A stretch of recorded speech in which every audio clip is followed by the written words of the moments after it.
Latest news updates కోసం ఇప్పుడే download చేసుకోండి media effects app. Bigg Boss title prize money మొత్తాన్ని పేద రైతు కుటుంబాలకు అందజేస్తారని విన్నర్ పల్లవి ప్రశాంత్ అప్పట్లో ప్రకటించాడు. ఆ తర్వాత దీనిపై ఎలాంటి ఆచరణ లేకపోవడంతో నెటిజన్లు గట్టిగా సెటర్లు వేశారు.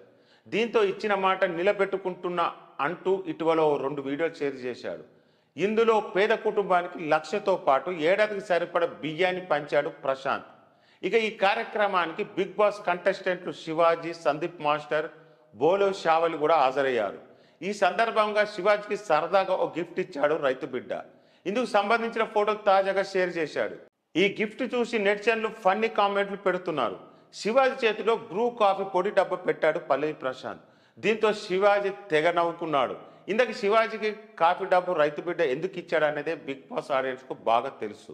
ఎందుకంటే కాఫీ కోసం బిగ్ బాస్ హౌస్లో పెద్ద యుద్ధమే చేశాడు శివాజీ. కాఫీ పొడి పంపించకపోతే హౌస్ నుంచి బయటకు పోతానంటే ఏకంగా బిగ్ బాస్కి వార్నింగ్ ఇచ్చాడు. దీంతో శివాజీ హౌస్లో ఉన్న అన్ని రోజులు కాఫీ పొడి డబ్బాలు పంపిస్తూనే ఉన్నాడు బిగ్ బాస్. ఇక దీనికోసం శోభా శెట్టి కూడా పెద్ద గొడవ చేసింది. శివాజీ కాఫీ పొడి దొరకకుండా తన ప్లేసులో చాలాసార్లు దాచేసింది. దీంతో మొత్తానికి శివాజీకి ఫన్నీగా కాఫీ పొడి డబ్బా గిఫ్ట్గా ఇచ్చాడన్న మాట ప్రశాంత్.